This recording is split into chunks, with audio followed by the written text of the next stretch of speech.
is looking at the girl child and say, let's also give the girl child that opportunity. But we don't look at girls only, like I said, we also look at boys. I'm not looking at athletics only, like I said before. This year we're sending one footballer to Canada. His father used to be my barber, so he heard me talking about sending athletes to America, and he approached me and says, can you assist my son?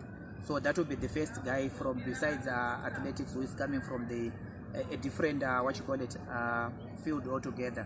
He's a soccer player, so we'll be paying for his airfares. We make sure he gets all his medicals done properly before he leaves for Canada. So the aim of the project is to develop talent in Zim.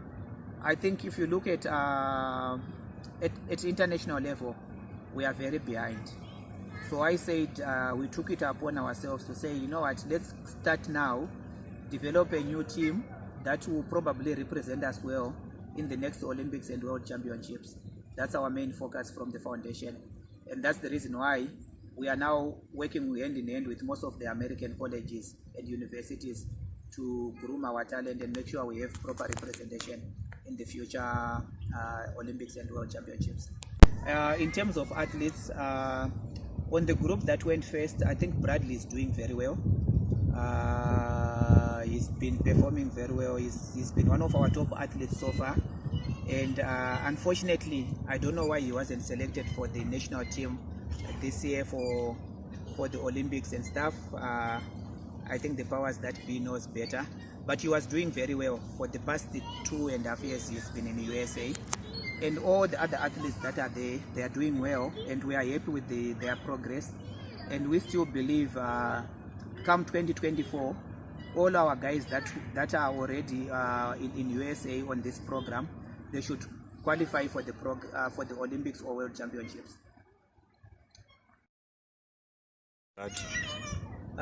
So far, when I started engaging Phil, we have sent 6 athletes. And the other 4 will be leaving. They were supposed to leave now, like I said, but they're having challenges with their passports. So we are trying to engage the Registrar General, see if we will be able to do their passports. Phil will be flying into Zima in November, and you will go with the athletes in December. Okay.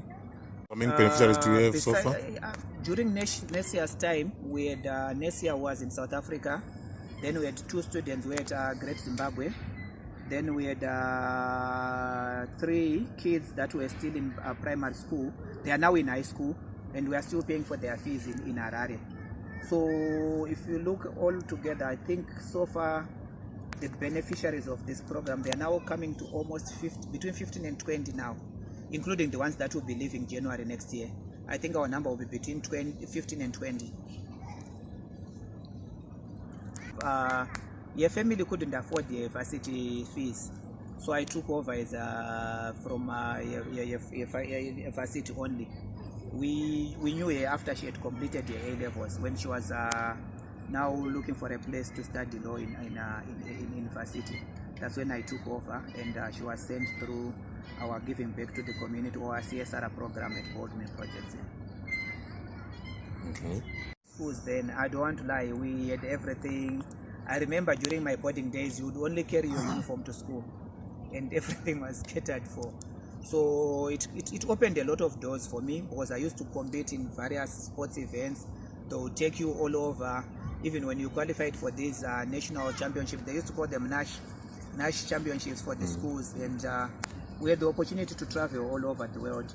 And I remember back then, our schools, they used to have they used to call them tours, where you go outside the country and visit other countries, compete there. So it sort of opened a lot of opportunities for me, considering the fact that I was coming from a rural area where no one even thought that one day I would be an athlete, where not even a single person thought that one day I would be a business person, or I would be where I am today. Right. You know what, during those days, I remember when Msauki used to coach me, he was telling me that we want you to be like the Michael Johnson then. So the aim was also, my target, besides the Olympics, was to go for the world record, because I thought I had the potential, and I could feel in me that I had the potential to run very good times then. Had it been, if I had managed to to go for my scholarship, I think I was going to even perform better. And I still believe then I would have run a better time. I got 3 scholarships. The first one was University of Idaho, where I was supposed to join Felix Kamangerera, Tawanda Chiwira, and there was this youngster from Prince Edward, I'm forgetting his name, Hilary Mawindi. He was a jumper. He was doing a long and triple jump. So with University of Idaho, I didn't manage to travel when the other guys left because I couldn't raise the airfares. And then I applied for another place, which I got a place at Georgia University. Coach Elliott was very interested in me, and the other one was at LSU, where Arnold Payne was and Hilary Mawindi then. But the reason why I didn't manage to travel at that time, Arnold Payne and Hilary Mawindi, they left the university without telling the athletics department, and the coach was very angry. I think the day when I was supposed to catch my flight to States, that's when I received a call from him to say he doesn't want to see any more Zimbabweans, and that was the end of it for me. With University of Georgia, unfortunately, I missed it because of age. They wanted me to be below 21, and I was starting school on the 24th of August, and unfortunately, I turned 21 on the 1st of August, so I ended up missing on that technicality, and that's how I ended up remaining in Zim. What year was that? That was in 1992, 93 season, yeah. Allan Wilson back then they used to call it Allan Wilson Technical High School. If you check, it will show you on your history books that it used to offer a lot of technical subjects.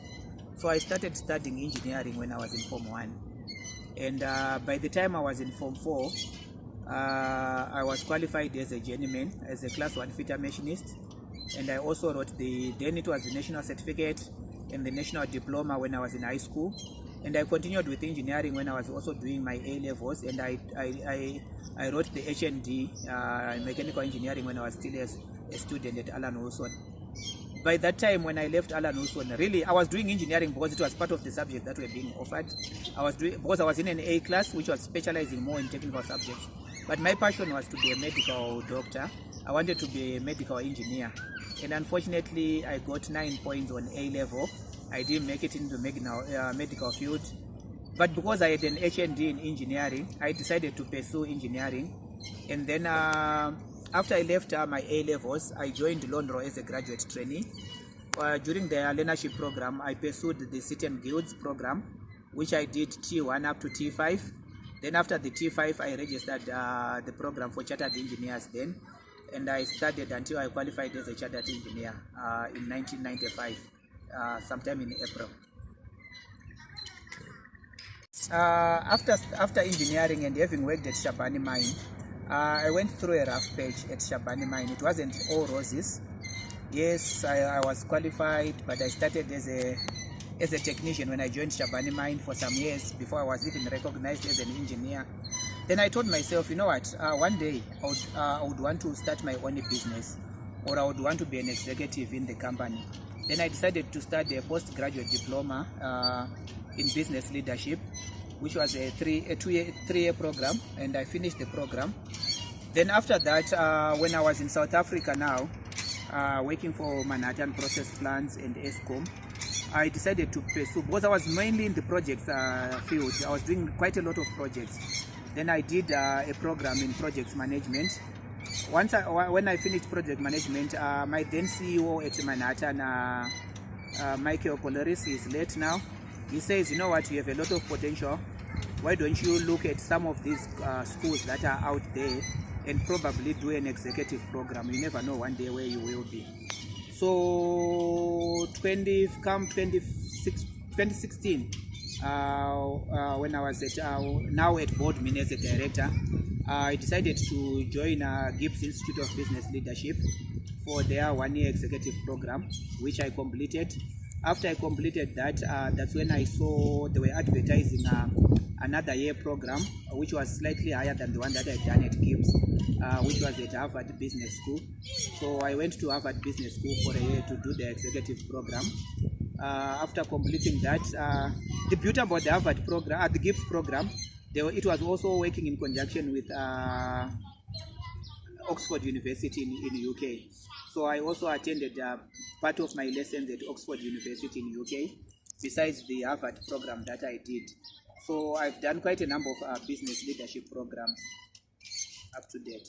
And currently I'm doing my MSc in Engineering and Projects Management with Portsmouth University in UK. To start in Diamond Series in Zim for athletics, like what they do international, the way we have our athletes competing for major prizes. Maybe we'll introduce small prizes to like incentive for the athletes so that they'll be able to compete. But my target will be 100 up to maybe 400 meter events, 4x1 relays, 4x4 relays. We'll start with a one-day event. If it becomes a success, then we are going to grow it into a 2-day event, and then I'll move it from Harare to Bulawayo to another town until it becomes a bigger event eventually.